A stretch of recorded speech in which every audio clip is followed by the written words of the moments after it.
এবার উজি আর নিশা দুই বোন এক হয়ে উজিকে যে মারার চেষ্টা করেছিল তাকে খুঁজে বের করলো। হ্যাঁ সুপ্রিয় দর্শক, জোয়ারপাড়া ধারাবাহিকের ধামাকাদার নতুন পর্বে তো আমরা এরকমটা দেখতে পারবো। বিস্তারিত জানতে চাইলে এখনই ভিডিওটা একটি লাইক দিয়ে চ্যানেলটিকে সাবস্ক্রাইব করে একদম শেষ পর্যন্ত দেখতে থাকুন।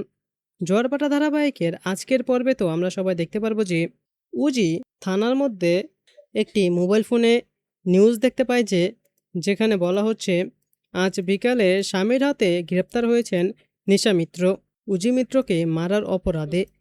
আর তখন এই খবরটি শুনে তো উজি অনেক অবাক হয়ে যায় এবং কান্না করতে থাকে।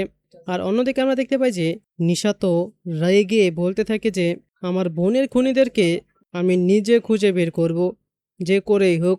আর তারপর আমরা দেখতে পারবো মূলত এবার উজি সোজা চলে যায় নিশা মিত্রর কাছে, মানে জিৎ বসুর কাছে, এবং বলে যে আমি মারা যাইনি, আমি এখনো বেঁচে আছি, আর আমার বোন আমাকে খুন করেনি, আমাকে কিডন্যাপ করেছে অন্য একজন, আর তাকে আমি খুঁজে বের করবই।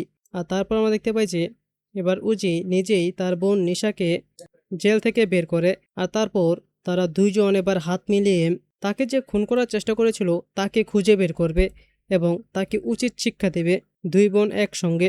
তো সুপ্রিয় দর্শক, আপনারাও এমনটাই চান তো যে উজি আর নিশা এবার দুজনে মিলে তারপর ওই শয়তানদেরকে উচিত শিক্ষা দেখ?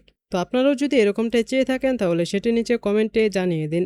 এবং এরকমই প্রতিদিনের সব আপডেটগুলো সবার আগে পেতে চাইলে এখনই আমাদের এই চ্যানেলটিকে সাবস্ক্রাইব করে দিন। ধন্যবাদ সবাইকে।